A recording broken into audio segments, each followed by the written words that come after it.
So hello guys, meron tayong gagawin na guys. Ito yung problema natin. Ito yung ating SB300 na Mindray. So meron siyang red dito, fail. So ito yung expiratory flow sensor test, fail.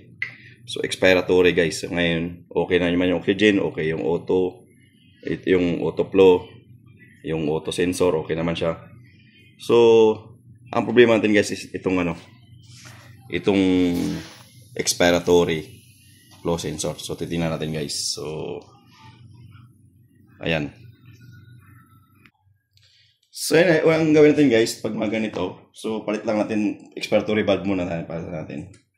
So kasi nandito yung sensor niyan guys, ayun, expiratory sensor, may sensor din diyan. So try natin magpalit ng expiratory valve. Siyang sinasabi ito, expiratory flow sensor test fail. So, una guys, i-verify lang natin kung may problema ba tayo dito sa valve. So, retry natin ulit kung papasa ba siya o hindi. Pag pumasa, ibig sabihin ito yung problema natin.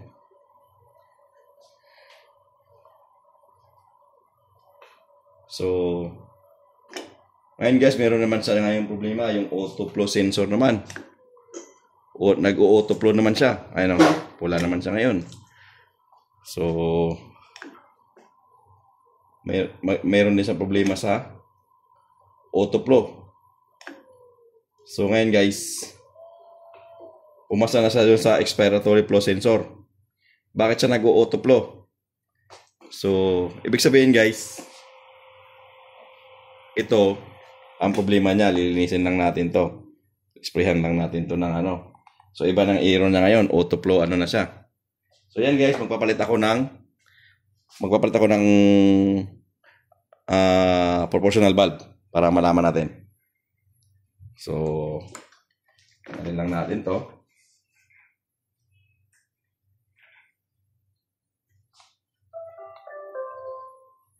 So madali lang naman yan, palitan natin ng proportional valve para magkaalaman na.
So, ang dumi. So, bugahan lang natin, guys.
Anong natitira?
So, ito lang yun guys, papalitan natin. Proportional valve.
Ito lang yung papalitan din guys.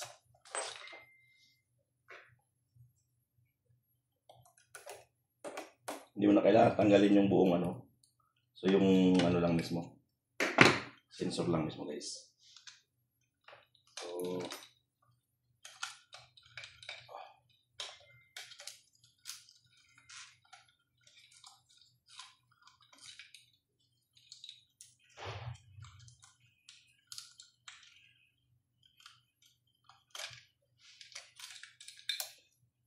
yan guys. Meron akong pampalit. Yan. So marami akong stock. Pampalit. Yan. Ito guys. So parehas. Ayun o. Yan guys. Ang upgrade nila ngayon ng bagong Mindray guys. Ito kasing luma ay yung 60 PSI. Ano? 60 PSI yung luma guys. Kita mo yung 60 PSI dyan. Yan, 60. Yung bago nilang upgrade guys, yung pinalit nila is 120 PSI na siya guys. Dinoble. Dinoble na siguro ano na ano nila na mabilis masira tong ito. Yung 60 PSI guys. Kasi yung pressure natin dito sa mga wheel is 60 talaga. So yung sakto lang nila na 60 dati. So ngayon, nag-upgrade sila, pinalitan nila ng 120 PSI. So yun yung bagong pinalit nila na ano, bagong proportional valve.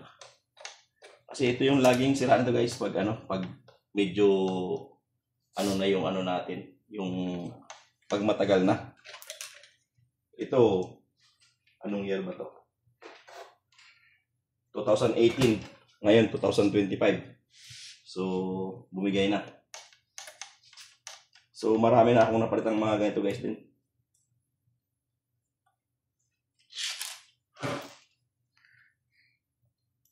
So ito lang yung common issue nito pag flow sensor ang problema.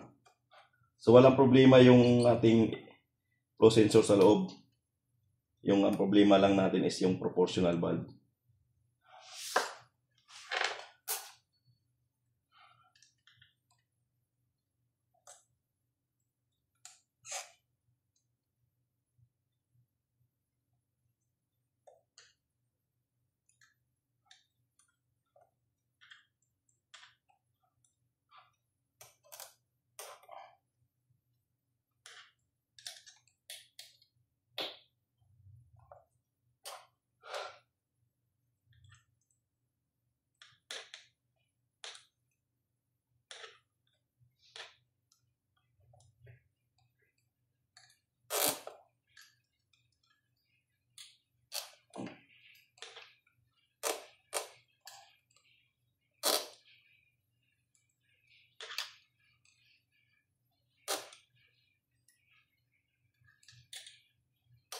Guys.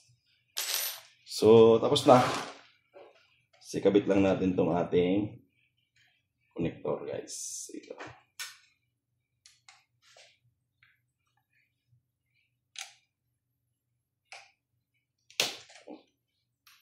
Tapos sabay na natin ibalik yun. Lock.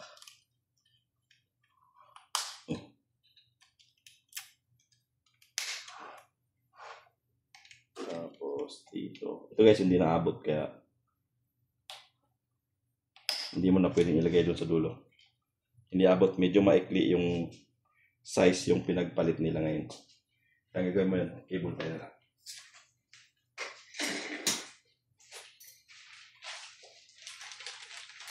So medyo maikli yung wire na pinalit nila ngayon. So ang gagawin mo na lang is i-cable tie mo na lang dito para hindi siya mag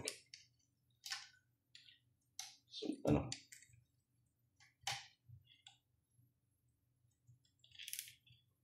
Ayan. Dito sa zip tie lang yan guys. Yan.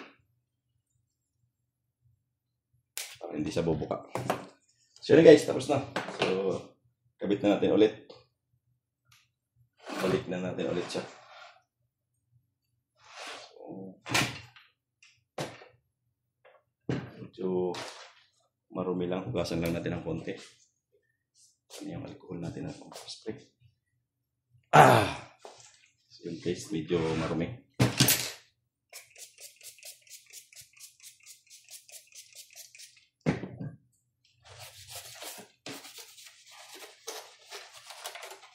So ang pwede lang natin itong panglinis guys is yung alcohol lang, yung 70% na isopropyl. So yun lang yung pwedeng panglinis natin sa mga ganitong ano, pang item. Ano.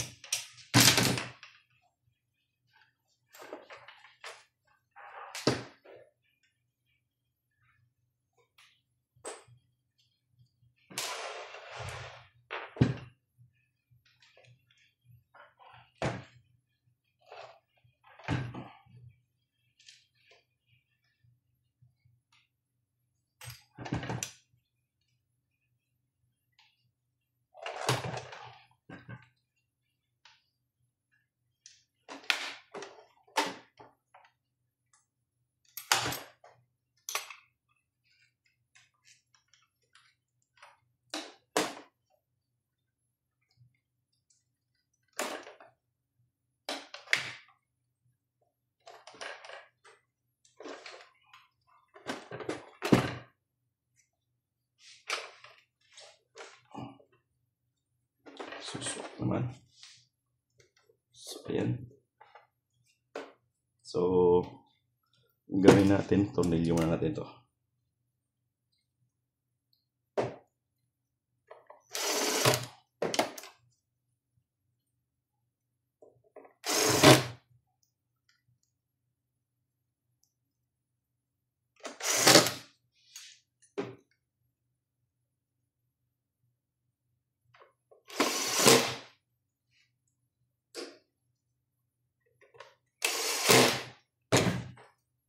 Yan. So, naikabit na natin guys. So, dito naman siguro, hindi na tayo magkakamali dyan kasi paulit-ulit na lang natin ginagawa to. So,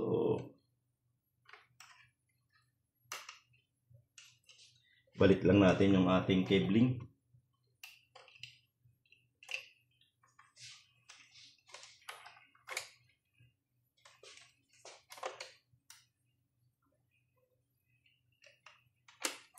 Yan.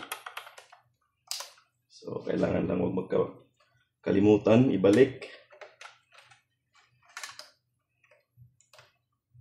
Kung ano yung mga tinanggal natin. Kailangan lang huwag naman kalimutan, ibalik. Ganoon din dito sa mga hose. So, sa mga hose guys, mayroong malaki at saka sa gitna ito lagi. Ito, pangatlo.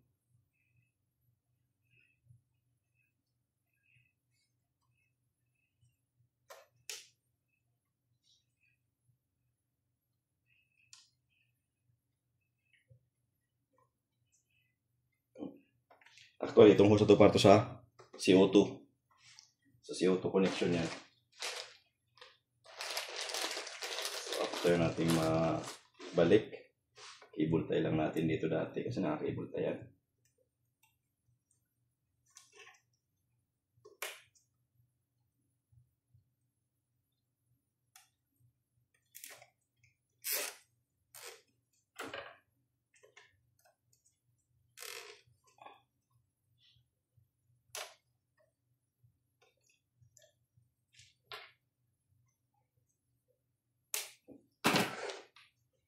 So, ayun. Naikabit na natin pati yung ating fan blower, ating SpO2.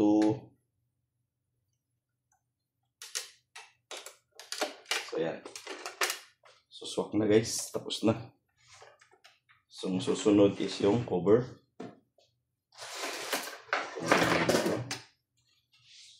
Linisin lang natin ng konti kasi medyo marumi.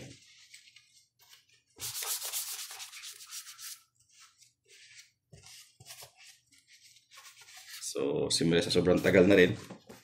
So, talagang ng dumi.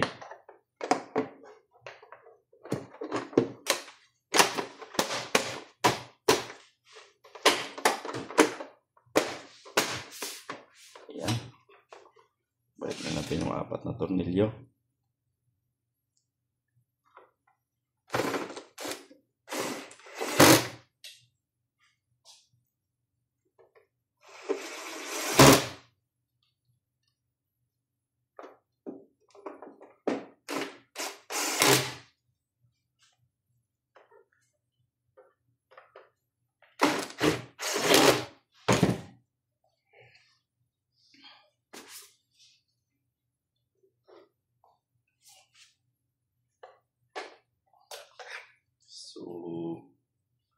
bago natin ibalik yung ating display.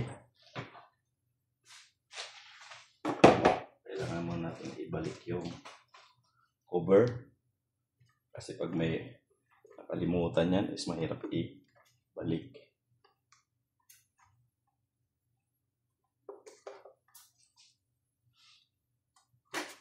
Yan.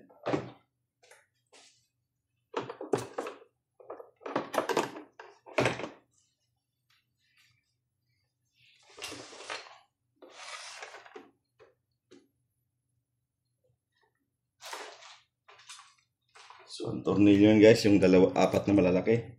So, huwag mong kalimutan. Bago mo sa higpitan, kabit mo muna yung dapat ikabit na screw. Huwag mo lang higpitan muna kasi para ma-adjust mo siya. Ganon din dito sa kabilang side.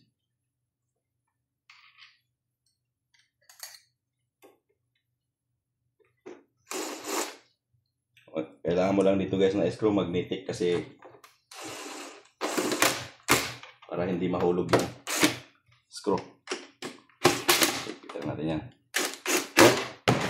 So ayun, tapos na guys. So ayun guys, tapos na natin isarado. Ibalik na natin dito sa ating lagayan.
Ay, kalimutan ko pala yung ano.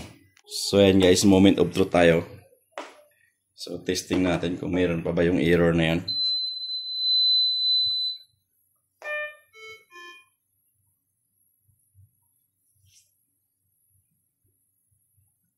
So test tayo. Continue.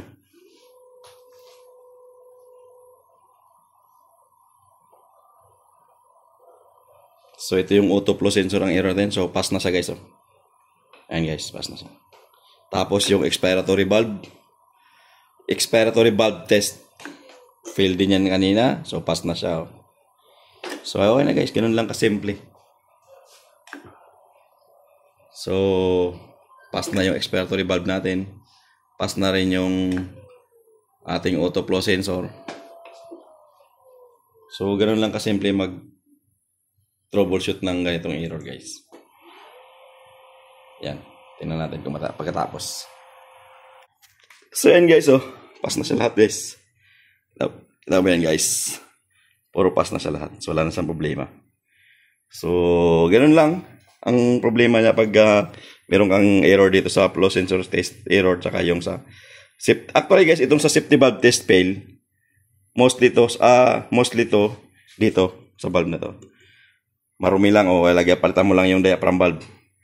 So itong common issue nito, ito O2 at saka expiratory valve. Mas ito expiratory flow sensor test. Ay auto flow sensor test. Pag nag-error ka diyan guys, yun na yung proportional valve. So yan guys, okay na siya. So pwede ka nang mag-try ng ventilator.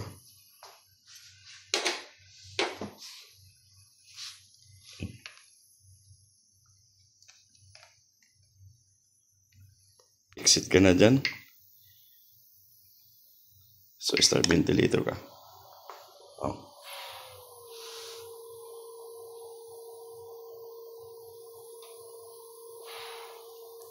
So, wala sa error. So, ganun lang. So, ayun lang guys. Ganun lang guys. Yan lang kasimple.